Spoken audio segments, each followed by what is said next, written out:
Oke, kita lanjut pembahasan soal-soal yang mungkin akan keluar nanti di pas ganjil besok. Nah, soal yang pertama adalah OKM atau kita sebut dengan Organisasi Papua Merdeka, didasari atas ketimpangan ekonomi daerah dan perbedaan ras dan suku. Jadi kata kuncinya adalah ekonomi, kemudian perbedaan ras dan suku. Sebagai penerus bangsa, maka kita harus mampu, harus ngapain gitu kan ya. Diam saja dan biarkan takdir berjalan, salah. Menyuarakan Bhinneka Tunggal Ika bisa jadi. Setuju jika Papua ingin merdeka, bisa jadi. Mengangkat kesetaraan ekonomi dan visa dewasa dalam menyikapi berbagai suku di Indonesia. Selalu belajar atas kesalahan yang dilakukan oleh pendahulu kita sebagai pemerintah. Nah, jadi ini tujuannya adalah mencari jalan keluar. Sebagai penerus maka kita harus mampu. Kira-kira apa yang harus kita lakukan untuk menyikapi masalah ini? Silakan jawabannya bisa kalian cari sendiri. Oke, selanjutnya Pancasila dasar negara Indonesia. Mengapa negara lain tidak menggunakan Pancasila sebagai dasar negara? Pertanyaannya adalah, Pancasila itu kan dasar negara Indonesia, tapi kenapa negara lain tidak menubuhkan Pancasila?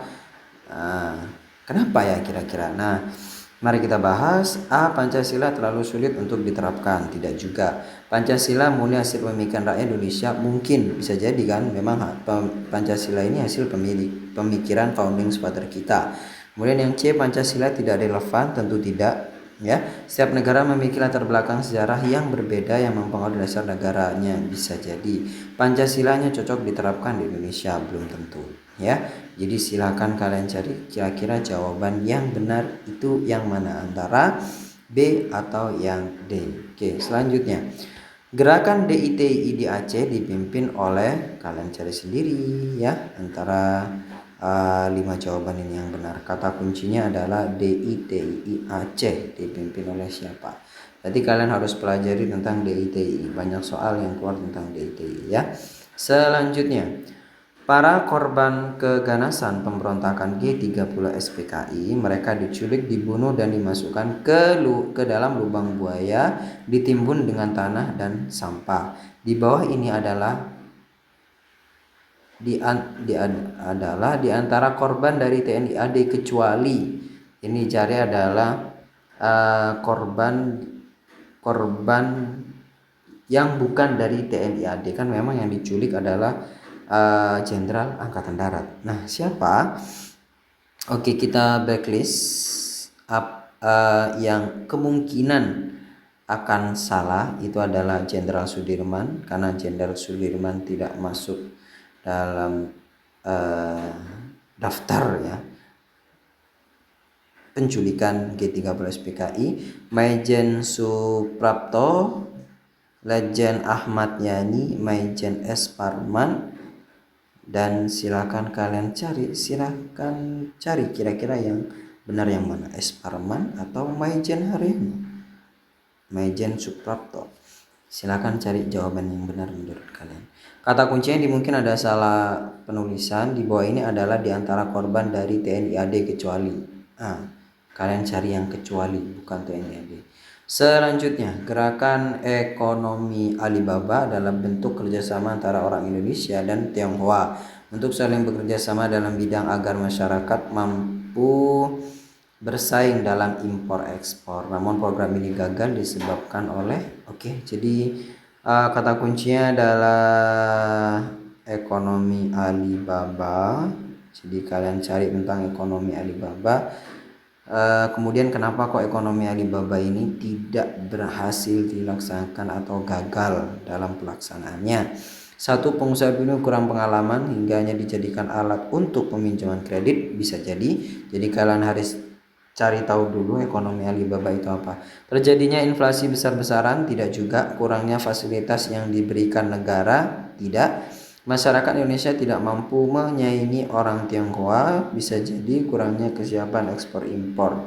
Nah, dari 3 jawaban itu silakan kalian cari yang benar yang mana. Oke, selanjutnya Franz Casiepo. Nah, gambarnya bisa kalian temukan di uang 10.000, adalah pahlawan dari Irian yang dihormati oleh bangsa Indonesia, dan gambar beliau dimasukkan dalam mata uang 10.000. Apakah jasa beliau sebagai pahlawan menjaga keutuhan NKRI? Bisa jadi beliau memilih bergabung dengan RI untuk mengusir penjajah, bisa jadi jenderal yang menumpas PKI tentu saja tidak, membantu Presiden Soekarno dalam membebaskan Irian Barat, berhasil mengusir Belanda.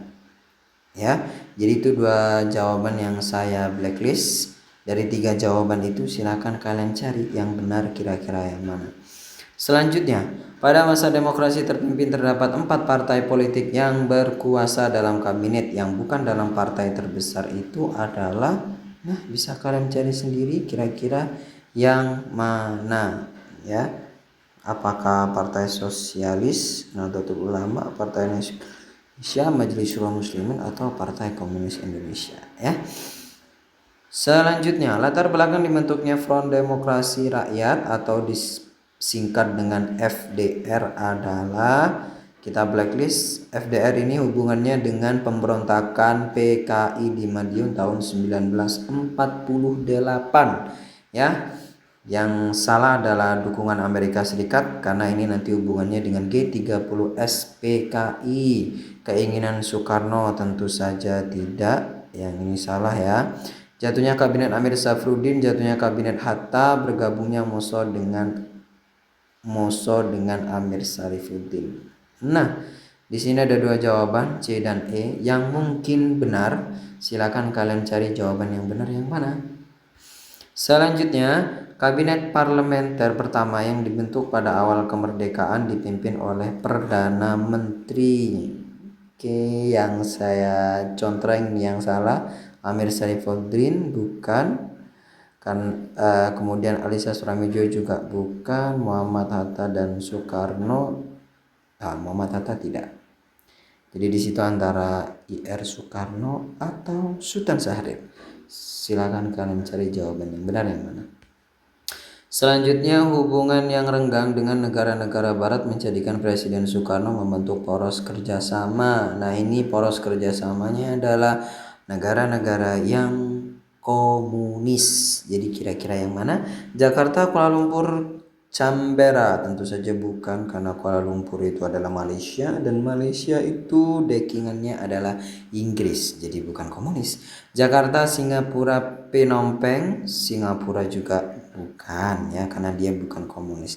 Jakarta, Bangkok, Tokyo bisa jadi. Jakarta, Phnom Penh, Peking bisa jadi. Jakarta, Manila, Beijing bisa jadi. Pokoknya kata kuncinya adalah poros kerjasama waktu masa demokrasi terpimpin. Silakan kalian cari jawaban yang benar. Apakah Jakarta, Phnom Penh, Jakarta, Manila, atau Jakarta, Bangkok, Tokyo. Tapi kalau Tokyo kayaknya salah ya. Lanjut. Mengapa DITI dianggap mengganggu keutuhan NKRI? Sudah saya jelaskan tadi kenapa. Karena ada 2. Satu, masalah ideologi ya. Karena ingin mendirikan negara Islam di Indonesia, ingin memindah ibu kota ke Yogyakarta, salah. Ini memindahkan ibu kota salah. Ingin menurunkan Soekarno sebagai presiden salah juga. Menjara masyarakat Madura apalagi. Nah, silakan kalian cari jawaban yang benar.